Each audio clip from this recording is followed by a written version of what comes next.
के लिए। वाराणसी की जिला अदालत में ज्ञानव्यापी मस्जिद तनाज़े में मुकदमा चलाया जाएगा या नहीं, इस पर आज समाअत होगी। आज वाराणसी की जिला अदालत के सामने सबसे बड़ा सवाल यह है कि क्या ये मुकदमा चलाने के काबिल है या नहीं।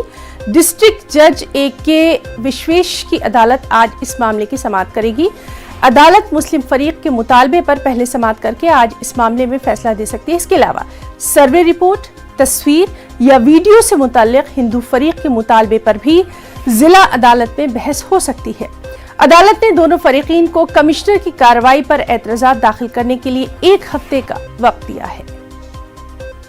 वाराणसी से हमारे साथ मौजूद हैं हमारे साथी रवि पांडे। रवि, आज का दिन भी काफी अहम रहने वाला है। सबसे अहम बात यह है कि क्या ये मुकदमा चलाने के काबिल है या नहीं, इस बात पर भी आज फैसला हो जाएगा। तफसीलात चाहेंगे रवि।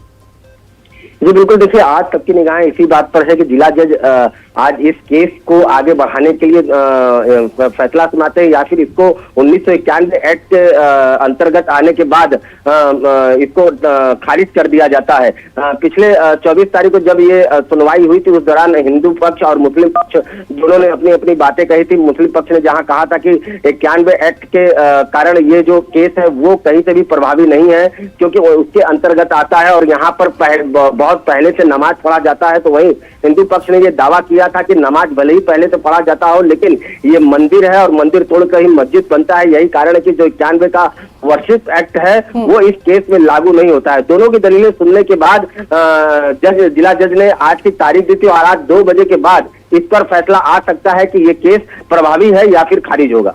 जी रवि, बहुत बहुत शुक्रिया आपका बेहद अहम जानकारी के लिए।